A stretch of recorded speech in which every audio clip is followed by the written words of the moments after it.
भाजपा के पलिया विधायक रोमी साहनी के प्रयास से क्षेत्र को बड़ी सौगात मिली है। बेल्हिया फार्म चंबरबोझ ग्राम सभा मकनपुर में करीबन 24 करोड़ 35 लाख रुपए की लागत से पुल निर्माण को मंजूरी मिल गई है। ये पुल क्षेत्रवासियों की लंबे समय से चली आ रही मांग थी। बरसात के मौसम में जलभराव के कारण स्कूल जाने वाले बच्चों की पढ़ाई प्रभावित होती थी। वहीं किसानों और ग्रामीणों को महीनों तक नाव के सहारे आवाजाही करनी पड़ती थी।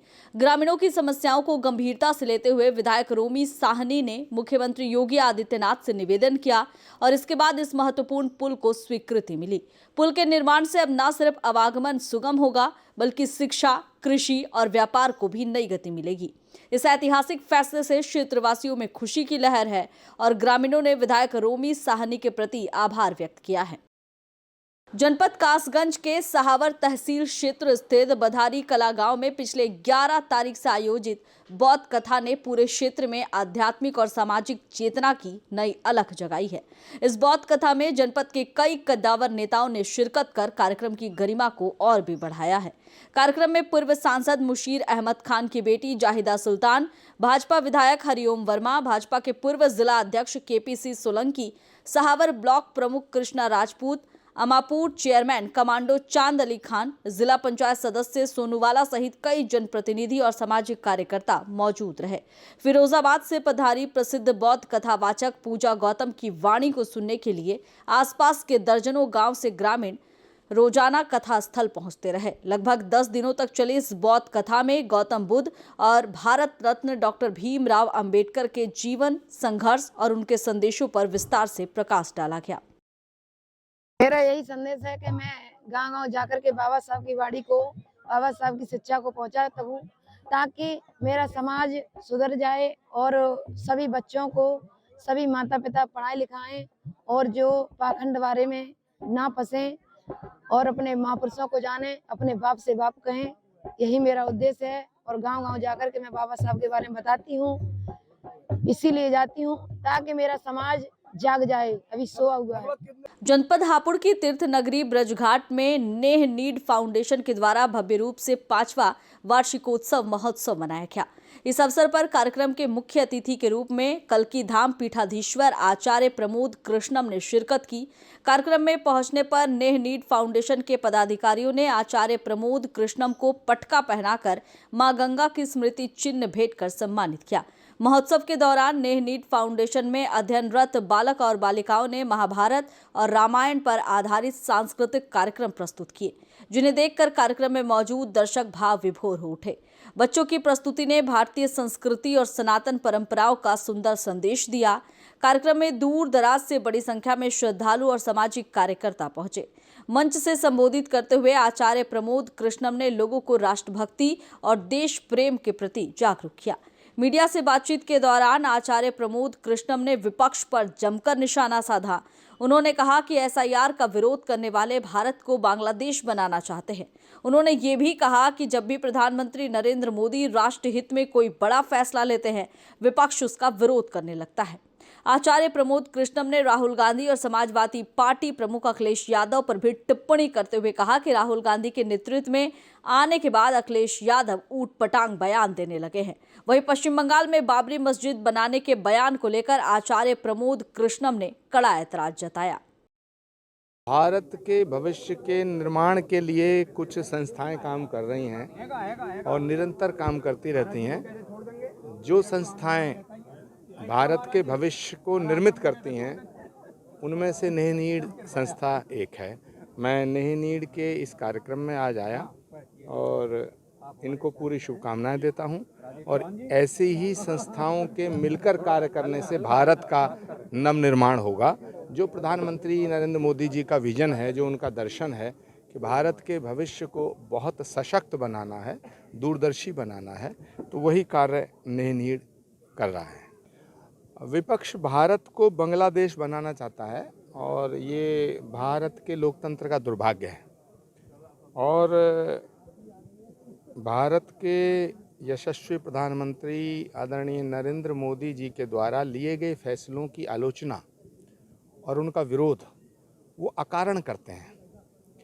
मुझे तो आशंका है कि अगर नरेंद्र मोदी जी किसी दिन ये कह देंगे कि सूर्य पूरब से उगता है, तो राहुल गांधी जी और उनकी सारी टीम कहेगी कि नहीं, नरेंद्र मोदी जी गलत कह रहे हैं। तो वो आलोचना के लिए आलोचना नहीं कर रहे हैं, उन्हें नरेंद्र मोदी से नफरत है।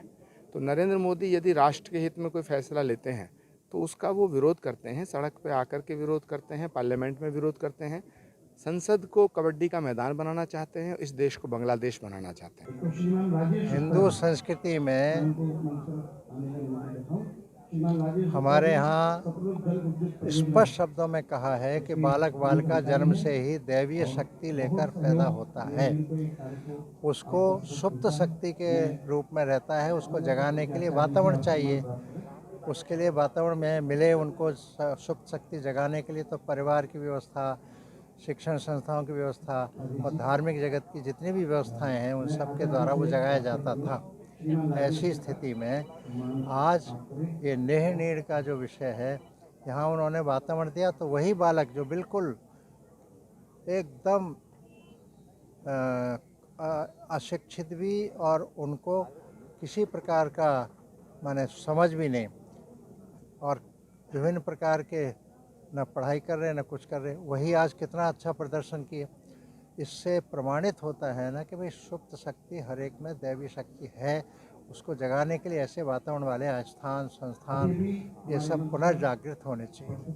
NH 91 पर हुए मां बेटी के सामूहिक दुष्कर्म मामले में अदालत ने ऐतिहासिक फैसला सुनाया है। अपर जनपद और सत्र न्यायाधीश ओम प्रकाश तृतीय की अदालत ने इस जघन्य अपराध में दोषी पाए गए सभी 5 आरोपियों को आजीवन कारावास की सजा सुनाई है। इसके साथ ही अदालत ने हर एक दोषी पर 1,81,000 रुपए का जुर्माना भी लगाया है।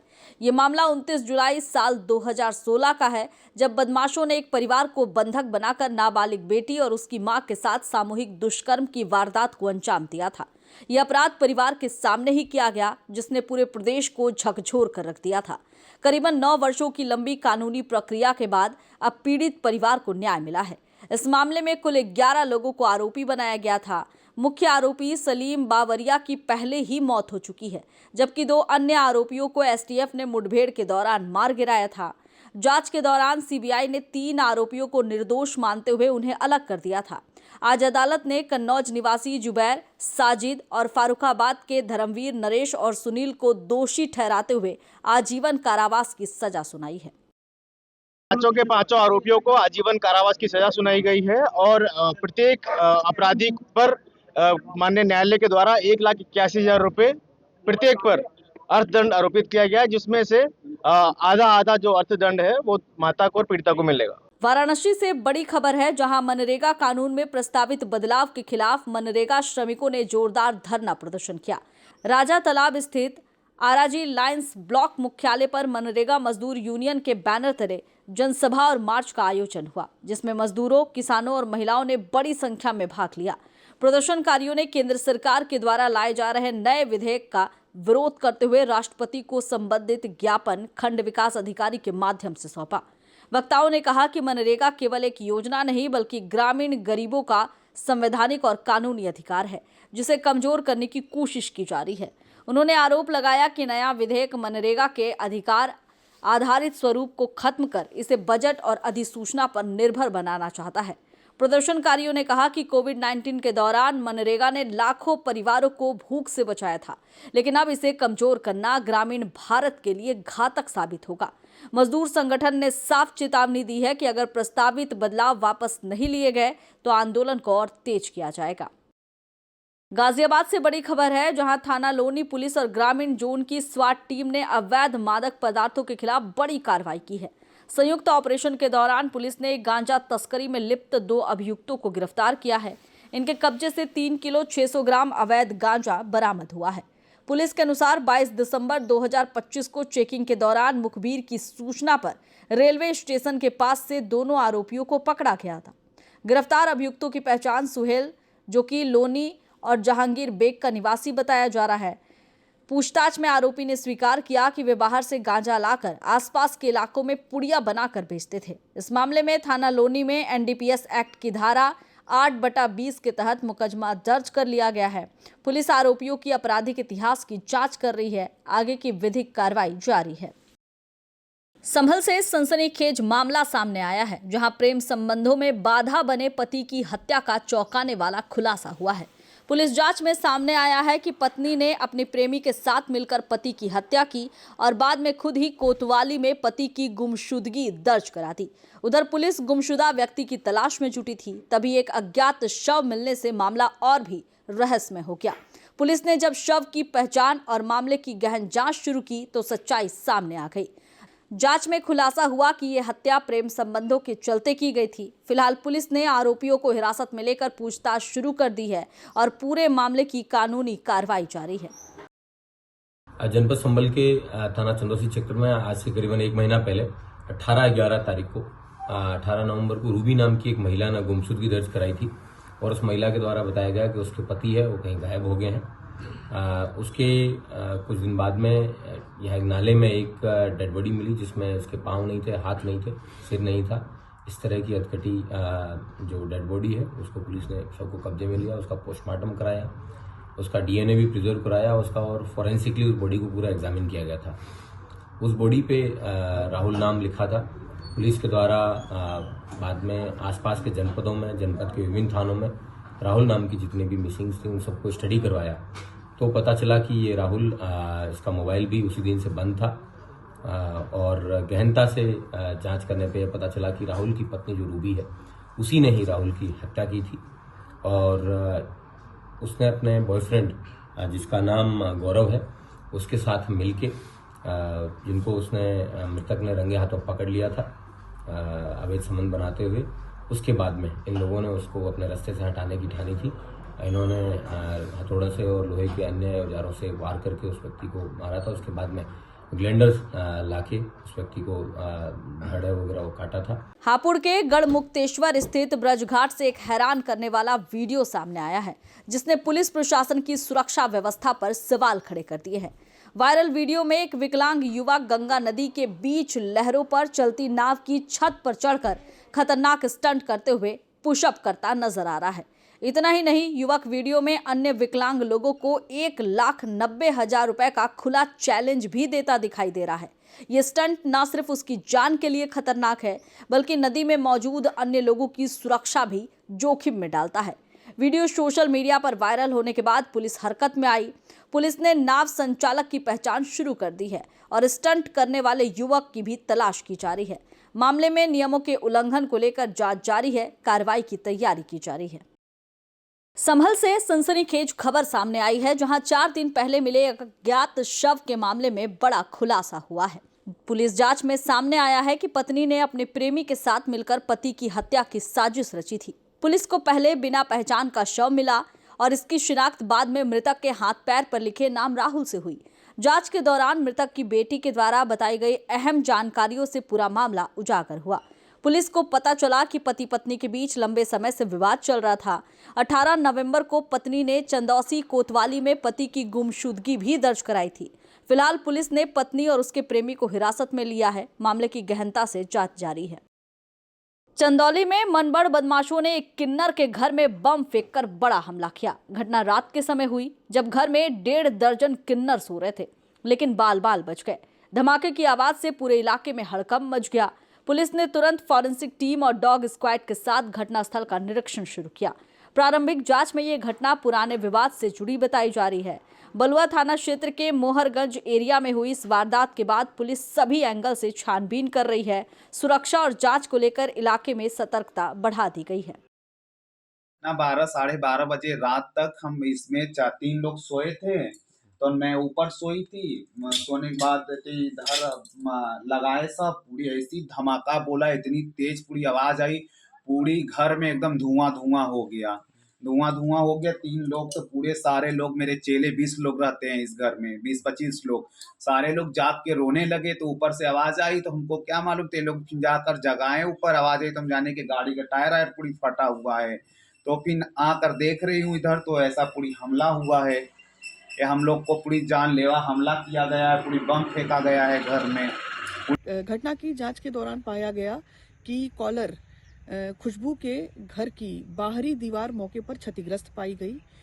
इस समय घर के अंदर तमाम लोग मौजूद थे। इस घटना में किसी को भी कोई चोट नहीं आई है। पीड़ित की तहरीर पर थाना बलुआ पर बीएनएस की सुसंगत धाराओं में नामजद अभियोग पंजीकृत कर लिया गया है। जानकारी के दौरान ये सामने आया कि कॉलर और इनके विपक्षी दोनों के बीच में पूर्व से ही विवाद की स्थिति थी और इनके द्वारा नामजद मुकदमा लिखवाया गया है। मौके पर फॉरेंसिक टीम, डॉग स्क्वाड और फायर की टीमों के द्वारा घटनास्थल का निरीक्षण किया गया है। प्रकरण में नामजद अभियुक्तों में से 2 को हिरासत में लेकर के कड़ाई से पूछताछ की जा रही है। अन्य अभियुक्तों की गिरफ्तारी के लिए टीमों का गठन कर दिया गया है। शांति व्यवस्था की स्थिति सामान्य है। लखीमपुर खीरी से बड़ी खबर है, जहां पलिया कोतवाली क्षेत्र में किसानों और खनन माफियाओं के बीच जोरदार झड़प हुई। किसानों ने चोरी से हो रहे खनन को रोकने की कोशिश की थी, जिसका माफियाओं ने उनके साथ मारपीट शुरू कर दी। खनन से हर साल बाढ़ का जोखिम बढ़ता है और करोड़ों का नुकसान होता है। किसानों की तहरीर पर पलिया कोतवाली प्रभारी निरीक्षण पंकज त्रिपाठी ने कल रात खनन माफियाओं के खिलाफ मुकदमा दर्ज किया। मुकदमा में 3 लोगों पर बीएनएस के करीबन 10 गंभीर धाराएं लगाई गई है। हालांकि खनन में इस्तेमाल होने वाली जेसीबी अभी भी पुलिस की पहुंच से बाहर है। बीते शुक्रवार देर रात हुई इस घटना ने पूरे इलाके में तनाव बढ़ा दिया है और पुलिस सख्त कार्रवाई कर रही है। इंदिरा कॉलोनी बस्ती में अनुसूचित जाति के व्यक्तियों के साथ घर में घुसकर बेरहमी से मारपीट करने और महिलाओं की लज्जा भंग करने के प्रयास के आरोप सामने आए हैं। इस गंभीर घटना के खिलाफ अखिल भारतीय क्षत्रिय सरगरा समाज और समाज के अन्य बंधुओं ने जिला मुख्यालय पर प्रदर्शन किया। धरना प्रदर्शन का नेतृत्व समाज के राष्ट्रीय अध्यक्ष बाबूलाल आर्य ने किया। प्रदर्शनकारियों ने पुलिस अधीक्षक और जिला कलेक्टर को ज्ञापन सौंपते हुए आरोपियों की तुरंत गिरफ्तारी की मांग उठाई। साथ ही उन्होंने मामले में निष्पक्ष जांच और उचित कार्रवाई की भी मांग उठाई है। प्रदर्शनकारियों ने अनिश्चितकालीन धरने की चेतावनी भी दी है। समाजजन इस मामले में न्याय की प्रतीक्षा कर रहा है। डिडवाना से बड़ी खबर सामने आ रही है, जहां एनएचएम प्रबंधकीय संविदा कर्मियों ने नियमितीकरण की मांग को लेकर मोर्चा खोल दिया है। सोमवार को ऑल राजस्थान एनएचएम प्रबंधकीय महासंघ के बैनर तले कर्मियों ने मुख्यमंत्री के नाम उपखंड अधिकारी और जिला कलेक्टर को ज्ञापन सौंपा। ज्ञापन में चेतावनी दी गई कि अगर 5 दिनों के भीतर उनकी मांगों पर ठोस निर्णय नहीं लिया गया तो पूरे प्रदेश में उग्र आंदोलन किया जाएगा। संविदा कर्मियों का कहना है कि Rajasthan contractual hiring to civil post rules 2022 के तहत 4,518 पदों पर भर्ती स्वीकृत होने के बावजूद उन्हें नियमित नहीं किया गया। महासंघ ने कहा कि पिछले 15 वर्षों में अन्य संवर्गों को 3 बार नियमित किया जा चुका है, लेकिन प्रबंधकीय वर्ग हमेशा ही वंचित रहा। उन्होंने 4,518 कर्मियों को तुरंत स्थायी करने और आरजीएचएस का लाभ देने की मांग की। अगर 5 दिनों में समाधान नहीं हुआ तो प्रदेश भर के एनएचएम कर्मी काम बंद कर आंदोलन करेंगे और इसकी जिम्मेदारी शासन पर होगी। हमारी जो हैं वो ये है कि हम एनएचएम के तहत 15 से 16 साल से लगे हुए हैं और हमारे कैडर के साथियों को 2-2, 3-3 बार नियमित कर दिया गया है, जो कि नहीं तो हमें नियमित किया जा रहा है, नहीं कोई सम्मानजनक वेतन दिया जा रहा है। तो हमारी मांग कलेक्टर साहब और एसडीएम साहब से यही है कि सरकार तक हमारी ये बात पहुंचाए ताकि हमें नियमितीकरण किया जाए। आज सर हमें कई दम हमारे साथी हैं जिनकी डेथ हो गई, कई रिटायरमेंट ही हो गई, उसके बावजूद हमारी मांगें आज दिनांक तक नहीं सुनी जा रही। तो सरकार से हमारी यही मांग है कि हमें जल्द से जल्द नियमित किया जाए। दरी पट्टी खरीद में भारी वित्तीय अनियमितताओं और कमीशन खोरी का मामला गर्माता जा रहा है। विधायक मुकेश भाकर, स्थानीय नेताओं और जनप्रतिनिधियों ने इस मामले को लेकर जिला कलेक्टर को ज्ञापन सौंपकर उच्च स्तरीय जांच की मांग की है। मीडिया से रूबरू होते हुए विधायक मुकेश भाकर ने आरोप लगाया कि 23 लाख रुपए के कुल बजट में से लगभग 13 से 14 लाख रुपए का सीधा गबन किया गया है।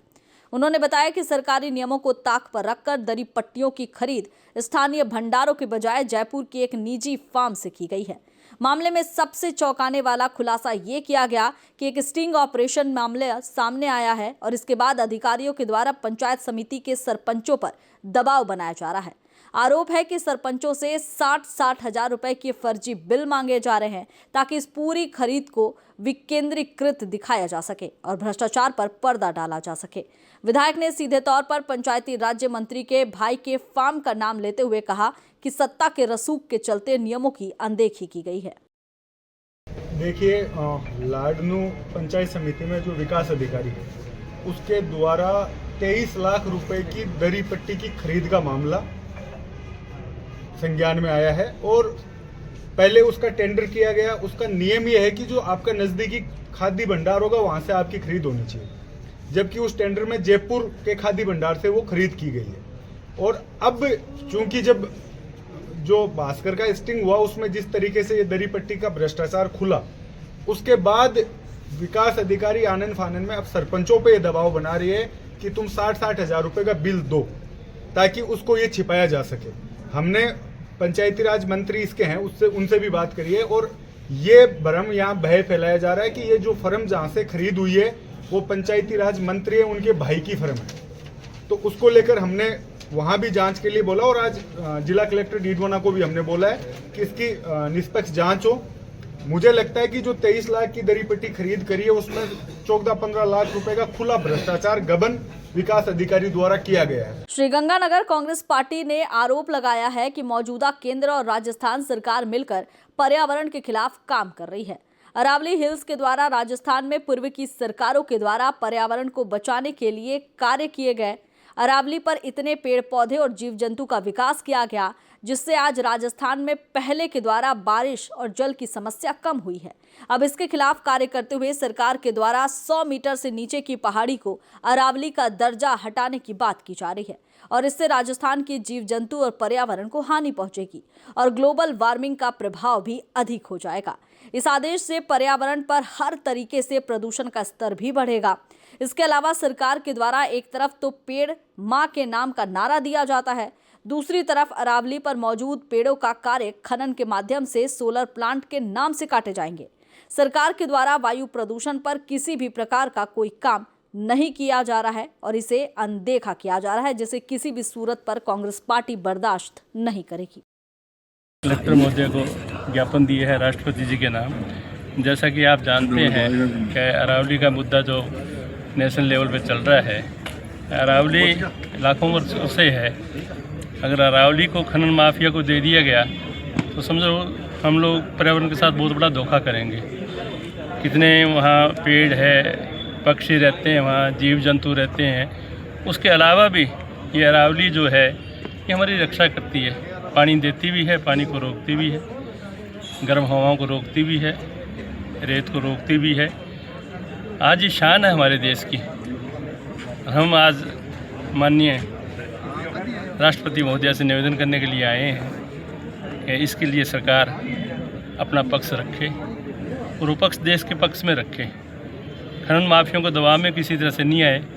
और सुप्रीम कोर्ट से भी निवेदन करना चाहेंगे कि सुप्रीम कोर्ट पे पूरा भरोसा है हम लोगों को। सुप्रीम कोर्ट ने हमेशा अच्छे निर्णय लिए हैं और आज जब हमारी सरकार कहती है एक पेड़ माँ के नाम, तो हम तो लाखों पेड़ों को उजाड़ रहे हैं।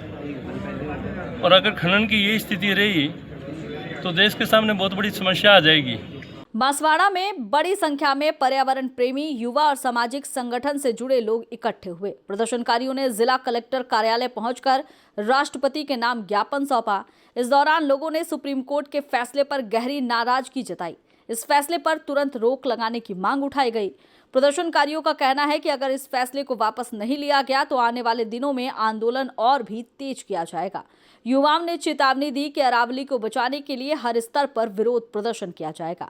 खैर, अब देखना होगा कि केंद्र सरकार और संबंधित संस्थाएं इस जन आक्रोश पर क्या रुख अपनाती है। फिलहाल अरावली बचाओ आंदोलन लगातार मजबूती पकड़ता नजर आ रहा है। आज जो 100 मीटर वाली अरावली के ऊपर जो हमारे पे आपदा आन पड़ी है, अरावली हमारी माँ है और मैं आज चेतावनी देना चाहूँगा, हमारी गर्दनें कट जाएंगी ना तो कटा देंगे, लेकिन अरावली को नहीं कटने देंगे। आज ये हमारी माँ के ऊपर हमला हुआ है, अरावली के ऊपर हमला नहीं हुआ है, क्योंकि अरावली के अंदर हम पैदा हुए हैं और अरावली दिल्ली से चलकर और बांसवाड़ा से जाकर और मध्य प्रदेश और गुजरात जा रही है। हमारी माँ पे हमला नहीं होने देंगे। और अमृता देवी विश्नोई ने पेड़ों से लिपट कर अपनी जान दे दी थी। हम सब आज प्रण लेते हैं कि हम अरावली से लिपट कर अपनी जान दे देंगे, अपनी गर्दन कटा देंगे, पर इन पहाड़ियों को नहीं कटने देंगे। सारे भूमाफिया और सीमेंट के व्यापारी सुन ले कान खोलकर, ये इलाका जाग चुका है और 19 लाख लोग जोहार कर देंगे। यहाँ पर आपको बता रहा हूँ मैं। मारवाड़ जंक्शन रेलवे स्टेशन पर आज रेल प्रशासन के जैक्सन बैंक के डायरेक्टर पद के चुनाव शांतिपूर्ण ढंग से आयोजित हुए। चुनाव प्रक्रिया सुबह 8 बजे शुरू हुई, जो शाम 4 बजे तक लगातार जारी रही। चुनाव को लेकर मारवाड़ जंक्शन रेलवे स्टेशन परिसर में north western railway employees union की मारवाड़ जंक्शन शाखा के कर्मचारियों में भारी उत्साह देखने को मिला। कर्मचारियों ने पूरे जोश और अनुशासन के साथ मतदान में भाग लिया। डायरेक्टर के 2 पदों के लिए कुल 4 प्रत्याशी चुनावी मैदान में हैं। North western railway employees union की ओर से प्रवीण नंबियार और महेश सिंह चौधरी उम्मीदवार हैं, जबकि मजदूर संघ की ओर से दीपेंद्र और उमेश तक्षक अपनी किस्मत आजमा रहे हैं। चुनाव को लेकर सुरक्षा के व्यापक इंतजाम किए गए थे और पूरे मतदान प्रक्रिया शांतिपूर्ण ढंग से संपन्न हुई। मारवाड़ जंक्शन के निकट स्थित बनियावास बांध से किसानों के लिए राहत भरी खबर है। सिंचाई व्यवस्था को सुदृढ़ करने के उद्देश्य से दूसरी और तीसरी पाण हेतु मोरी खोलकर पानी छोड़ा गया है। बांध अध्यक्ष दलपत सिंह ने जानकारी देते हुए बताया कि वर्तमान में बनियावास बांध में लगभग 8.7 फीट पानी संग्रहित है और इससे किसानों को रबी फसलों की सिंचाई के लिए पर्याप्त सुविधा उपलब्ध कराई जा रही है। उन्होंने बताया कि बांध से रायड़ा, गेहूं, चना और तारा मीरा जैसी रबी फसलों के लिए पानी छोड़ा गया है। दूसरी और तीसरी पाण पूरी होने के बाद भी बांध में करीबन 6 फीट पानी शेष रहेगा, जिससे आगामी पाण के लिए भी पर्याप्त जल उपलब्ध रहेगा। इस वर्ष अच्छी बारिश के चलते बांध से 4 पाण पानी दिए जाने की संभावना है। ऐसे में रबी फसलों के लिए इस बार भरपूर सिंचाई सुविधा मिलने की उम्मीद जगी है। बांध में पर्याप्त जल उपलब्ध होने से क्षेत्र के किसानों में खुशी का माहौल है और फसल उत्पादन बेहतर होने की आशा जताई जा रही है।